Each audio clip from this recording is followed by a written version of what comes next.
সে বলেছে আপনি নাকি একজন র্যাপিস্ট, সে নাকি আপনার সাথে সুখী নয়, আপনি নাকি তাকে ধর্ষণ। আরো কিছু বলার আগে আলবি লাবিবকে আবারও ঘুষি দিয়ে বসে। আর একটাও বাজে কথা বললে আমি তোর জিপ টেনে ছিঁড়ে ফেলবো। দিহান আলবিকে সান্ত্বনা দিয়ে বলল, তুই ওর উপর চিল্লাচ্ছিস কেন? ওকে যেতে বল দিহান, নইলে আমি ওকে মেরেই ফেলবো। লাবিব নিজের শার্টের কলার ঠিক করে বলল, স্যার আমি জানি না ম্যাডাম আপনাকে আর নোমান ভাইয়াকে কিভাবে কন্ট্রোল করেছে। আমি যখন ওকে বলতে গেলাম যে ম্যাডাম বিবাহিতা, তখন ও এরকমই রিয়াক্ট করেছিল। আরে ভাই এখানে আমার দোষটা কি? আমি তো জাস্ট ম্যাডামের আসল রূপটা সামনে আনতে চেয়েছি। আলবি আর সহ্য করতে পারলো না, চিৎকার করে বলে উঠলো, তুই যাবি নাকি আমার হাতে মরবি? লাবিব একটু দূরে সরে গিয়ে বলল, স্যার আমি তো নোমানের সাথে দেখা করতে এখানে এসেছি, শুনেছি ও নাকি ওর গার্লফ্রেন্ড মানে ম্যাডামকে নিয়ে এখানে আসবে। আমি জাস্ট সামনাসামনি দেখতে চাই যে ম্যাডাম ঠিক কিভাবে ইমোশনাল ব্ল্যাকমেল করে আমার বন্ধুর ব্রেন ওয়াশ করে। আলবি চমকে তাকালো, ওলি এখানে আসবে? লাবিব মাথা নাড়িয়ে বলল, জি স্যার, আপনি চাইলে নিজের চোখে দেখতে পারবেন। তিহান বুঝতে পারলো এখানে অনেক খারাপ কিছু হতে চলেছে। সে আলবির হাত ধরে বলল, আরে ও যা নয় তাই বলছে, তুই ওর কথা বাদ দে। অবি চল, আজকে আমার অ্যাপয়েন্টমেন্ট আছে, যেতেই হবে, চল প্লিজ। আলবি দিহানের হাত ছড়িয়ে দিয়ে শীতল কণ্ঠে বলল, তোর অ্যাপয়েন্টমেন্ট আছে, তুই যা। দিহান, ডাক্তার হিসেবে আমার কাজ হচ্ছে জীবন বাঁচানো, তাই না? কিন্তু আমার কেন মনে হচ্ছে আজকে কেউ একজন আমার হাতে খুন হবে। কথাটা শুনে দিহান আবারও আলবির হাত ধরলো। রাগে আলবির শরীর কাঁপছে। প্লিজ অবি, মাথা ঠান্ডা রাখ। আমার মাথা ঠান্ডাই আছে দিহান, আফটার অল আমি ওকে ঠান্ডা মাথায় খুন করবো। দিহান আরো কিছু বলতে চাইলো, কিন্তু আলবির তীক্ষ্ণ চাহনির সামনে সে কিছুই বলে উঠতে পারলো না। তুই ওকে বাঁচাতে আসার মতো ভুল করিস না দিহান, তাহলে ওর বদলে আমি হয়তো তোকেই খুন করে ফেলবো। এই পৃথিবীতে বেঈমানরা হচ্ছে এক প্রকার আবর্জনা, তাদেরকে ডাস্টবিনে না ফেললে পরিবেশ দূষিত হয়। দিহান ভয়ের তো গলায় বলল, তুই ওকে ডিভোর্স দিয়ে দিলেই তো হয়। দিহানের এই কথাটা শুনে অলির দেওয়া শর্তগুলোর কথা মনে পড়ে যায়, যা আলবির ক্ষতস্থানে লবণের কাজ করে। সেই রাস্তা ওই মেয়েটা শুরুতেই বন্ধ করে দিয়েছে। আমি এখন হাড়ে হাড়ে টের পাচ্ছি ও এই শর্তগুলো কেন দিয়েছিল। কোন সব শর্তের কথা বলছিস? বাদ দে, তুই চলে যা। ডিভোর্স দেওয়ার রাস্তা থাকলেও আমি ওকে ডিভোর্স দিতাম না। আমি তো অন্য রাস্তায় গিয়ে ওকে একেবারে খুন করে ফেলবো। আমার মনের মৃত্যু ঘটানোর অস্ত্রকে আমি আগে ডিস্ট্রয় করে ফেলবো। দিহানকে চলে যেতে বললেও দিহান আলবির সাথেই থাকলো। এখানে এই অবস্থায় আলবিকে একা রেখে যাওয়া মোটেও বুদ্ধিমানের কাজ হবে না। ওরা আসছে, আপনারা এদিকে চলে যান, যেন ওরা আপনাদেরকে দেখতে না পায়। লাবিবের কথার উত্তরে দিহান বলে উঠলো, ওই আমরা ওখানে গিয়ে লুকিয়ে থাকবো কেন? আমরা কি চোর নাকি? আলবি একটা বিরক্তির সূচক শব্দ উচ্চারণ করে বলল, বেশি কথা বললে কিন্তু তোর কপালে দুঃখ আছে, চল ওই দিকে গিয়ে দাঁড়াই। যদিও আমার মনে হয় বেশিক্ষণ আমি ওদের রোমান্টিক শো দেখতে পারবো না। আলবি কিছুক্ষণ থেমে একটা শ্বাস ফেলে হাসির স্বরে বলল, দিহান আমি ওকে মেরে ফেলতে নিলে আমাকে আটকাস, আমি ওকে মেরে নিচে হাত নোংরা করতে চাই না। আলবি স্বাভাবিকভাবে বলল। দিহান বুঝতে পারলো আলবির ভেতরে অলরেডি রক্তক্ষরণ হচ্ছে। আলবি আর দিহান অ্যাকাউন্টের পাশে লুকিয়ে রইল। কিছুক্ষণ পরে সেখানে নোমান অলিকে নিয়ে আসে। নোমান অলির হাত ধরেছিল। অলি ক্যাফেতে ঢুকে আশেপাশে তাকালো, ভয় তার গলা শুকিয়ে আসছে। নোমান একটা চেয়ার এগিয়ে দিয়ে বলল, বসুন। না মানে বসো। অলি হাসার চেষ্টা করে চেয়ারে বসলো। নোমান লাবিবকে দেখিয়ে বলল, ও হচ্ছে আমার বন্ধু লাবিব। লাবিবকে দেখে অলি চেনা চেনা লাগলো, কিন্তু ঠিক চিনতে পারলো না। নোমান অলির সামনে চেয়ারে বসে আর লাবিব নোমানের পাশের চেয়ারে বসেছে। কি খাবে অলি? অলি না বোতক মাথা নাড়ায়। নোমান একটা শুষ্ক ঢোক গিলে অলিকে ইশারায় কিছু বলতে অলি বলে ওঠে, আমি নুডলস খাবো। ওইটা নুডলস দিয়ে গেল। নোমান লাবিবের দিকে তাকিয়ে বলল, তুই অলির সাথে দেখা করতে চেয়েছিলি, তাই নিয়ে আসলাম। নোমান, আমি ওনাকে চিনি, উনি কার্ডিওলজিস্ট তাসনিম মির্জার ওয়াইফ। কথাটা শুনে অলি মাথা নিচু করে নিল। তখনই তার কানে থাকা ব্লুটুথের হুমকি স্বর বেশি আসে, তুই কিন্তু ঠিকঠাক কাজ করছিস না। রাতের থেরাপির কথা বলে যাসনি নিশ্চয়ই? ভুলে গেল, সমস্যা নেই, আমি আসি তো মনে করিয়ে দেওয়ার জন্য। অলির শরীর হিম হয়ে আসে, মনে হচ্ছে সে যখন তখন জ্ঞান হারাতে পারে। সেই সাথে মনে পড়ে যায় গত রাতের নির্যাতনের কথা। সেসবের ওপর কাল থেকে সে অভুক্ত। অলি একবার সামনে থাকা নুডলস এর দিকে তাকিয়ে সেটা হাতে নিয়ে খেতে লাগলো। নিজের জন্য না হলেও বাচ্চাটার জন্য তাকে খেতেই হবে। শুধু খেয়ে যাবি? এত খিদে তোর? গুলি কিন্তু অনেক টেস্টি, খাবি নাকি? ব্লুটুথ থেকে ভেসে আসা বাক্যগুলো শুনে অলির খাওয়া থেমে যায়। সে এক গ্লাস পানি পুনরায় খেয়ে ওড়না দিয়ে মুখ মুছে নিল। তারপর লাবিবের দিকে তাকিয়ে হাসি মুখে বলল, আপনি তাসনিম মির্জার কথা বলছেন? আর সে সামনে সামনে কার্ডিওলজিস্ট আর ভেতরে ভেতরে একটা জানোয়ার। মেয়ে দেখলে তার মাথা ঠিক থাকে না। আপনি জানেন সে আমার সাথে জোরাজোরি করেছে, আমাকে একা পেয়ে রেপ করেছিল। অলির মুখ থেকে এসব কথা শুনে আলবির শরীর অবশ হয়ে আসে। অলি অবশ্য জানে না যে আলবি আশেপাশে আছে। আপনি নিজের স্বামীর বিষয়ে এইসব কিভাবে বলছেন? অলি কিছু বলতে চাইলেও বলতে পারলো না। তাকে যা যা বলতে বলা হচ্ছে তাকে সেগুলোই বলতে হবে। অলি আরেক গ্লাস পানি নিয়ে খেতে লাগলো। কি হলো বলুন? আপনি নিজের হাজবেন্ডের ব্যাপারে এসব কিভাবে বলতে পারেন? কি হলো বলছিস না কেন? তোকে তো আজকে চিন্তা খবর দেব। ওলি একটা ঢোক গিলে বলল, আমি যা সত্যি সেটাই বলছি, ওনার সামনেও বলতে পারবো। লাবিব নোমানকে বলল, শুনলি তো এই মেয়েটা নিজের স্বামীকে নিয়ে কিভাবে কথা বলছে? তুই প্লিজ এই মেয়েটার ফাঁদে পা দিস না।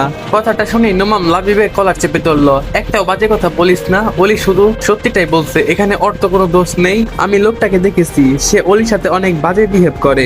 আই এম ড্যাম শিওর যে ওই লোকটা একজন প্রফেশনাল র্যাপিস্ট। তুই আমাকে সাহায্য কর ওলিকে ওই লোকটার হাত থেকে বাঁচাতে। লাবিব জিজ্ঞেস করলো, আমি কিভাবে সাহায্য করব? নোমান শান্ত কণ্ঠে বলল, আমি অলিকে বিয়ে করতে চাই। লাবিব নিজের কলার ছাড়িয়ে বলল, পাগল নাকি? আরেক বেটার বউকে তুই কিভাবে বিয়ে করবি? নোমান অলির উদ্দেশ্যে বলল, অলি লোকটাকে ডিভোর্স দিয়ে দিবে তাই না অলি? অলি উপরে নিচে মাথা নাড়ালো। আমি ওনাকে ডিভোর্স দিয়ে দিব। লাবিব বসা থেকে দাঁড়িয়ে গেল। তোদের যা ইচ্ছা কর, আমি এসবের মধ্যে নেই। তাসনিম মির্জাকে আমি নিজের ভাইয়ের চোখে দেখি, তার সাথে বেইমানি করতে পারবো না। তার জন্য তুই বন্ধুকে সাহায্য করবি না? না করবো না, তুই থাক তোর মতো। আজকের পর থেকে আমাদের মাঝে আর কোনো সম্পর্ক থাকলো না। লাবিব ক্যাব থেকে বেরিয়ে যায়। নোমান কিছুক্ষণ চুপ থেকে অলির হাতটা নিজের হাতের মুঠোয় নেয়। তুমি চিন্তা কর না অলি, আমি তোমাকে সেই নরক থেকে বের করেই আনবো। অলি হাত ছাড়িয়ে নিতে চাইলো, কিন্তু অলি আর শক্ত করে হাত ধরলো। আলপের মাঝে কোনো ভাব আবেগ নেই, সে চুপচাপ দাঁড়িয়ে আছে যেন কোনো পাথরের মূর্তি। অলির কানে ভেসে এলো, এবার সেটা কর। অলি একটা শুষ্ক ঢোক গিলে নোমানের হাতটা দু হাতে চেপে ধরে ঠোঁটের নিকট আনলো। তারপর একটা ছোট্ট চুমু দিয়ে বলল, আই লাভ ইউ। নোমান হালকা হেসে বলল, I love you too. Noman এবার নুডলসের প্লেটটা অলির দিকে এগিয়ে দিল। পুরোটা খেয়ে নাও। অলি মাথা নেড়ে খেতে লাগলো, কিন্তু তাড়াহুড়া করে খেতে গিয়ে খাবার গলায় আটকে যায়। অলি টেবিলের উপর তাকিয়ে দেখলো পানি শেষ হয়ে গেছে। বাবা পানি। নোমান পানি আনার জন্য উঠে দাঁড়ালো, কিন্তু তার আগে কেউ একজন অলির দিকে পানি এগিয়ে দেয়। অলি পানিটা খেয়ে লোকটার দিকে তাকিয়ে বলল, থ্যাংক ইউ টু মিসেস অলি তাসনিম মির্জা। এই আলপি তাসনিম মির্জার জীবনটা হেল্প করে দেওয়ার জন্য। আকস্মিক কারো গম্ভীর তীক্ষ্ণ কণ্ঠে অলির আন্তরাত্মা কেঁপে ওঠে। অলি আর লোকটার দিকে তাকানো সাহসটুকু পেল না। আপনার বিয়ে হবে শুনলাম, তো আমাকে দাওয়াত দিবেন না মিসেস অলি তাসনিম মির্জা? কথাটা শুনে অলির শরীর শিউরে উঠলো। নোমান নিম্নস্বরে বলল, মিস্টার তাসনিম মির্জা, এখানে বসে কোনো প্রকার সিন ক্রিয়েট করবেন না। আপনি অলির এক্স হাজবেন্ড বলে আমি কিন্তু আপনাকে ছেড়ে দেব না। আলপি এক হাতে টেবিলের উপর রেখে তীক্ষ্ণ চোখে নোমানের দিকে তাকায়। আমি ওর এক্স হাজবেন্ড? বাহ, ভালোই বললেন, কিন্তু আমি ঠিক কখন থেকে ওর এক্স হয়েছি বলতে পারেন? আমার না ঠিক মনে পড়ছে না। অলি, আপনি বলুন না আমি কবে থেকে আপনার এক্স হয়েছি? অলি নিশ্চুপ। অলিকে এভাবে থাকতে দেখে আলপি নিজের নিয়ন্ত্রণ হারিয়ে ফেলে। ঠাস করে অলির গালে থাপ্পড় দিয়ে বসে। সাথে সাথে নোমান আলবির শার্টের কলার চেপে ধরে। আপনার সাহস হয় কি করে আমার সামনে অলির গায়ে হাত তোলার? আর তোর সাহস হয় কি করে আমাকে এই প্রশ্ন করার? আলবি উল্টো দিকে ঘুরে নোমানকে মারতে লাগলো। অলি চুপচাপ বসে আছে। আলবি নোমানকে মেরে ফ্লোরের উপরে ফেলে দিয়ে এগিয়ে এসে অলির দিকে, চুপ করে বসে আছিস কেন? বল কবে থেকে আমি তোর এক্স হয়েছি? আলবি অলির দিকে ঝুঁকে অলির গাল চেপে ধরে রাগী কণ্ঠে বলল, তুই আমাকে মেলে ফেরার আগে আমি তোকে মেরে ফেলবো। আলবি জোর করে অলিকে তুলে নিয়ে নিজের কাছে টেনে নিল। এক হাত বলিয়ে দিল অলির চুলের ভাঁজে, আরেক হাত দিয়ে অলির কোমর চেপে ধরলো। ছেড়ে দিন আমাকে, আমি ডিভোর্স দিয়ে দেবো আপনাকে। আর কোনো কিছু চাই না আমার, ছেড়ে দিন। ইস, হ্যাঁ, কি বলছিলি যেন? আমি একজন র্যাপিস্ট, আমি জোর করেছি তোর সাথে। অলি কম্পিত স্বরে বলল, হ্যাঁ তো মিথ্যা কি বলেছি আমি? আলবি হাসতে লাগলো। এই হাসি ছিল ভয়ঙ্কর। মেয়ে দেখলি আমার মাথা ঠিক থাকে না। অলি আলবিকে দূরে সরিয়ে দিতে চাইলো, কিন্তু একশো সরাতে পারলো না। এরকম করছিস কেন? তোর সব সত্য কথার মধ্যে এই মিথ্যা কথাটা আমি মানতে পারলাম না পয়জন বি। হ্যাঁ, তোকে দেখলে আমার মাথা ঠিক থাকে না, এটা সত্যি, কিন্তু আর কাকে দেখে আমার মাথা ঠিক ছিল না? আলবি কিছুক্ষণ স্থির চোখে অলির দিকে তাকিয়ে রইলো। অলির চেহারাটা আজকে ফ্যাকাশে লাগছে। আলবি হাসির স্বরে বলল, তুই আমাকে মেরে ফেলতে চাস তাই না? আলবি থামলো। আলবিকে ওপরে নিচে পরখ করে ফের বলল, তুই নিজেই তো এক্সপার্ট হয়ে হানি থেকে পয়জন হয়ে গেছিস। আমি তো তোকে খেয়েই মরতে চাই পয়জন বি। খাবো তোকে। আলবির কথা শুনে অলির মাথা ঘুরে গেল। সে নিচ থেকে বলে উঠলো, সাউন্ড, আমাকে শর্তের কথা ভুলে গেছেন দেখছি। কথাটা শোনা মাত্রই আলবি অলিকে ছেড়ে দিল। ডিভোর্সের কাগজটা পাঠিয়ে দিস, অপেক্ষা করব। আলবি কোনো দিকে না তাকিয়ে ক্যাব থেকে বেরিয়ে গেল। দিহানও তার পিছু পিছু চলে যায়। অলি চেষ্টা করে আলবিকে কোনো কিছুতে বোঝাতে পারেনি, কারণ তাতে আলবিও বিপদে পড়তে পারে। নোমান ঠোঁটের কোণে লেগে থাকা রক্তটুকু মুছতে উঠে দাঁড়ালো। অলি তার সামনে গিয়ে হাত জোর করে বলল, আপনি প্লিজ আমাকে ছেড়ে দিন। কেন করছেন এমন? কি ক্ষতি করেছি আমি আপনার? নোমানের চেহারা কাঠামোটা পুরাই বদলে দিয়েছে আলবি। নোমান উত্তরে কিছু না বলে ইশারা করে পেছনে তাকাতে বলল। অলি পেছনে তাকিয়ে দেখলো 3-4টা বডিগার্ড টাইপের লোক তাদের দিকে আসছে। নোমান হাতের ইশারা দিয়ে চুপ থাকতে বলল, আমি আর সহ্য করতে পারছি না। আমার মা হসপিটালে আছে, তার এখন কি অবস্থা সেটাও জানি না। আমাকে ছেড়ে দিন প্লিজ। নোমান ইশারা দিয়ে বোঝালো। অলির কানে থাকা ব্লুটুথের মাধ্যমে কেউ একজন সব কথাই শুনছে, তাই অলির চুপ থাকা উচিত। অলি ইশারায় বুঝতে পেরে চুপ হয়ে গেল। সেই 3-4 লোক কিছুক্ষণ দাঁড়িয়ে থেকে অলি আর নোমানের ইশারায় ডাক দেয়। অলি যেতে না চাইলো, নোমান জোর করে অলিকে নিয়ে একটা কালো রঙের গাড়িতে উঠে বসলো। ঘড়ির কাঁটা 11টা ছুঁই ছুঁই। আলবি নিজের রুমে বসে ড্রিঙ্কস করছে। যদিও বাসায় আগে প্রায় সময় ড্রিঙ্কস করতো, কিন্তু আজ থেকে 3 মাস আগের ঘটনার পর আলবি আর অ্যালকোহল ছেও দেখেনি। কিন্তু 3 মাস পর আজকে বাড়িতে আসার সময় সে এগুলো নিয়ে এসেছে। যদিও বা সে এখনো পুরোপুরিভাবে বিষয়টা মেনে নিতে পারেনি। অলির মতো এত কম বয়সী একটা মেয়ের দ্বারা কিভাবে এসব সম্ভব। আলবির জন্য তার একটুও খারাপ লাগে না। ড্রিঙ্কস করতে করতে এক পর্যায়ে আলবি ব্রেকআউট হয়ে যায়। অলিকে একটা রুমে চেয়ারের সাথে বেঁধে রাখা হয়েছে। তার চুলগুলো এলোমেলো, গালে অসংখ্য চড়ের দাগ। থাপ্পড়ের তীব্রতায় তার গাল আর ঠোঁট ফেটে গেছে। যদিও বা গত রাতে তাকে মারধর করা হয়নি, শুধু অন্ধকার রুমে আটকে রাখাই হয়েছিল। কিন্তু আজকে একটা হাতির মতো লোক এসে তাকে গুনে গুনে 30টা থাপ্পড় মেরেছে। কিছুক্ষণ পর নোমান এসে অলির সামনে বসলো। অলি মাঝে মাঝে চেতন তো হচ্ছে, কিন্তু কোনো কিছু বলার মতো শক্তি নেই। অলি গতকাল হসপিটালে বরকা পড়ে গিয়েছিল, কিন্তু নোমানের সাথে ক্যাফেতে যাওয়ার সময় তাকে একটা 3 পিস দেওয়া হয়েছিল, সেটা এখনো তার পরনেই আছে। নোমান অলির সামনে থাকা টেবিলের উপর একটা ফোন এনে রাখলো।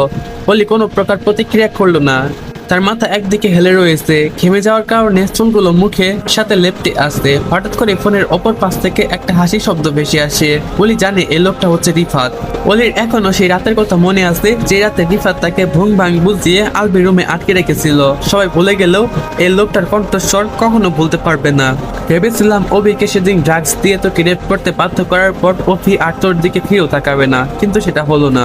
কথাটা যেন অলির কানে তীব্র আন্দোলন তুললো। সে নিবু নিবু চোখে সামনে টেবিলের উপরে রাখা ফোনটার দিকে তাকায়। আবারও ফোন থেকে ভেসে আসে, কিন্তু অভি তো সেই ঘটনার পর তাকে পাওয়ার জন্য আরো বেশি টেম্পারেস হয়ে উঠলো। লোকটার কণ্ঠ শুনে অলির প্রচন্ড ঘৃণা হচ্ছে। জানিস তো, আমার মাঝে মাঝে ইচ্ছা হয় অভি কিসের জন্য এত বেশি টেম্পারেট সেটা টেস্ট করে দেখতে, বাট ইউ নো, আমি কারো খাওয়ার জিনিস খাই না। লোকটা বিকট শব্দে হেসে উঠলো। আমি এখনো বুঝতে পারছি না যে এত কিছু করার পরেও অভি তোর কথা কেন এত ভাবছে। ট্রাস্ট মি, ওর জায়গায় আমি থাকলে কখন আরেকটা বিয়ে করে নিতাম। ওর উপর আমার প্রচন্ড রাগ উঠেছে জানিস তো। ইচ্ছা করছে ওর হাড়টা খুলে এনে পরীক্ষা করে দেখতে, যে সেখান থেকে কেন তোকে এখনো বের করতে পারছে না। কিন্তু সেটাও করতে পারবো না, কারণ অভির হাড় খুলে ফেললে ও তো মরে যাবে, আর ওকে মেরে ফেলতেও পারবো না। অলি সবগুলো কথা মন দিয়ে শোনার পর বহু কষ্টে মাথা সোজা করে বসলো। তারপর কান্নাজড়িত কণ্ঠে নিম্ন স্বরে জিজ্ঞেস করলো, উনি আমাকে ইচ্ছা করে রেফ করেনি? ফোটার ওপাশে থাকা রিভাত আবারও হেসে উঠলো। আরে বোকা মেয়ে, ও তো তোকে ভালোবাসতো, ও কেন তোকে রেপ করতে চাইবে? তাছাড়া অভি অনেক মহান ছিল, কোনো মেয়ের দিকেই এই বান্দা ফিরেও তাকাতো না। আরে আমার তোকে হিজলা বলে মনে হতো, বাট ও তো এক রাতেই তোকে প্রেগনেন্ট বানিয়ে ছেড়ে দিয়েছে। রিফাতের কথা শুনে অলির গলা শুকিয়ে এলো। তার মানে রিফাতও জানে যে অলি প্রেগনেন্ট। এটা অলির জন্য মোটে ভালো খবর নয়। অলি প্রেগনেন্ট এটা শুনে নোমানের আর চোখে একবার অলির দিকে তাকায়। অলির ঠোঁট কেঁপে কেঁদে ওঠে। প্লিজ আমাকে ছেড়ে দিন, আমি আপনার কি ক্ষতি করেছি? অলির আওয়াজ বড্ড ক্ষীণ শোনালো, যেন ফিস ফিসিয়ে কথা বলছে। তুই আমার কোনো ক্ষতি করিসনি, কিন্তু একজনের অনেক বড় ক্ষতি করেছিস, আর সে আমার পার্টনার। তোকে ছেড়ে দেবো, তবে তার আগে ডিভোর্স পেপারে সাইন করবি আর অভির বাচ্চাটা অ্যাবর্শন করে ফেলবি, ওকে? অলি কান্নার মাঝে বলে ওঠে, না না প্লিজ, আমি আমার বাবুকে নিয়ে অনেক দূর চলে যাব, কখনো তার কাছে ফিরে আসবো না। আমার বাবুটার কোনো ক্ষতি করবেন না। না, আমার পার্টনার বলেছে বাচ্চাটাকে বাঁচিয়ে রাখা যাবে না, তো সেই কথা মতো কাজ হবে। বেশি তেরামো করলে বাচ্চার সাথে তোকেও উপরে পাঠিয়ে দিব। ফোনের উপাস থেকে রিফাত নোমানের উদ্দেশ্যে বলল, নোমান ডিভোর্সের কাগজটাই ওকে দিয়ে সাইন করিয়ে নিয়ে। নোমান মাথা নেড়ে রুম থেকে বাইরে বেরিয়ে যায়। কিছুক্ষণ পর হাতে একটা কাগজ নিয়ে রুমে প্রবেশ করে। অলি ফুপিয়ে ফুপিয়ে কাঁদছে। নোমান অলির হাতে বাটন খুলে একটা কলম ধরিয়ে দেয়, এখানে সাইন করে দাও। অলি শরীরের সমস্ত শক্তি দিয়ে নিজের হাতটা সরিয়ে নেয়। আমি ওনাকে ডিভোর্স দেব না, আপনার যা ইচ্ছা করুন। অলির তেজি কণ্ঠ শুনে ফোনের ওপাশে থাকা রিফাত ধমকে উঠলো, চুপচাপ সাইন কর, হলে তোকে আবার রুমে আটকে রাখা হবে। অলি হেসে উঠলো, আমি আর একাকিত্বের ভয় পাই না, আপনাদের যা ইচ্ছা তাই করুন, আমি মরে যাবো কিন্তু সাইন করব না। তোর মরে যাওয়ার অনেক শখ তাই না? অলি ছলো ছলো চোখে ফোনের দিকে তাকালো। আমার তো অনেক আগে মরে যাওয়ার কথা ছিল, হয়তো আজকের দিনটা দেখার জন্য বেঁচেছিলাম। সেদিন মরে গেলে আলপি তাসনিম মির্জার প্রতি ঘৃণা নিয়ে মরতাম, কিন্তু আজকে মরবো নিজের ভাগ্যের প্রতি ঘৃণা নিয়ে। এটা জেনে খুশি হলাম যে সে আমাকে ইচ্ছাকৃত র্যাপ করেনি। অবাক হলাম এটা শুনে যে সে নাকি আমাকে শুরু থেকে ভালোবাসতো। মুগ্ধ হলাম এটা শুনে যে সে আমার আগে পরে অন্য কোনো নারীকে স্পর্শ করেনি। ভাগ্যের প্রতি এক আকাশ পরিমাণ ঘৃণা থাকলেও আমার কোনো আফসোস নেই। তবে শেষ নিঃশ্বাস পর্যন্ত আমি আলবি তাসনিম মির্জার স্ত্রী হিসেবে থাকতে চাই। রিফাত চিৎকার করে উঠলো, নোমান, দুইজন লোককে ডেকে এনে ওকে মেরে ফেল। নোমান কিছুটা ঘাবড়ে গেল, কিন্তু অলির মাঝে কোনো প্রতিক্রিয়া নেই। এমন সময় ফোনের ওপাশে থাকা রিফাতের হাত থেকে আরেকজন লোক ফোনটা টেনে নিয়ে যায়। তারপর রুক্ষ কণ্ঠে রিফাতকে বলে, ও ডিভোর্স পেপারে সাইন করার আগ পর্যন্ত ওকে মারবি না। ও যদি ডিভোর্স পেপারে সাইন না করে তাহলে অভি কখনোই দ্বিতীয় বিয়েতে রাজি হবে না। আমি অভিকে চিনি, অভি সারা জীবন ওর জন্য অপেক্ষা করবে। ওই লোকটার কণ্ঠ শুনে অলির চোখ বড় বড় হয়ে যায়। তার মনে হচ্ছে এই কণ্ঠটা সে আগেও শুনেছে, কিন্তু সে পুরোপুরি ভাবে বুঝতে পারছে না যে লোকটা আসলে কে, কারণ লোকটার বাচনভঙ্গি অন্যরকম। তার মানে এই পেপারে সাইন না করা পর্যন্ত ওরা আমাকে মারবে না, এটাই আমার কাছে একমাত্র সুযোগ। কথাগুলো ভেবে অলির মুখে হাসি টেনে বলল, আমি ওই পেপারগুলোতে সাইন করে দিতাম, কিন্তু আপনারা আমার গায়ে হাত তুলেছেন, টর্চার করেছেন, সেই জন্য আমি ওইখানে সাইন করব না। একটা কথা শুনে রাখুন, আমাকে টর্চার করে কখনোই ওই পেপারে সাইন করাতে পারবেন না। দ্বিতীয় লোকটা ফোনের ওপাশ থেকে বলল, দেখা যাক তুই কতক্ষণ টর্চার সহ্য করতে পারিস। পিঠের উপর যখন স্পেশাল ডোজ পড়বে তখন সুর করে পেপারে সাইন করে দিবি। নোমান কিছু একটা ভেবে বলে উঠলো, বস আপনারা নিশ্চিন্তে থাকুন, আমি তো আছি। আমি ওকে দিয়ে আজকে রাত্রের মধ্যে পেপারের গুলোতে সাইন করিয়ে নেব, আপনারা কেউ এটা নিয়ে ভাববেন না। সেটা তোর জন্য ভালো হবে। ঠিকঠাক কাজ না হলে তুইও কিন্তু টাকাগুলো পাবি না। কাল সকালের মধ্যে ওকে দিয়ে পেপারগুলোতে সাইন করে রাখবি, তারপর ওর মরার শখটা পূরণ করে দিবি। ওকে এমন স্পেশাল ডোজ দিয়ে মারবি যেন লাশটাও কেউ খুঁজে না পায়। ওকে বস। টুট টুট আওয়াজে কলটা কেটে যায়। অলি শান্ত চোখে নোমানের দিকে তাকিয়ে আছে। লোকটা যে এতটা জঘন্য সেটা সে ভাবতেও পারেনি। অলি শোনো, পেপারগুলোতে সাইন করে দাও। অলি কিছুক্ষণ চুপ থেকে বলল, আমাকে ছেড়ে দিন। আমি ছেড়ে দিতে পারলে অবশ্যই দিতাম, আমি নিজ থেকে তোমাকে এখানে আনিনি অলি। ওনারা আমাকে যা করতে বলবে তাই করতে হবে। তুমি হয়তো বিশ্বাস করবে না, কিন্তু আমি তোমার ব্যাপারে কিছুই জানতাম না। আমাকে যখন যা করতে বলা হয়েছে আমি শুধু তাই করেছি। অলি ধীর কণ্ঠে জিজ্ঞেস করলো, প্রথম থেকে আপনি আমার সাথে অভিনয় করছেন তাই না? নোমান হ্যাঁ বোধক মাথা নাড়িয়ে বলল, তোমাকে অ্যাক্সিডেন্ট থেকে বাঁচানো বাদে আর সবকিছু আমি ওনাদের কথা মতো করেছিলাম।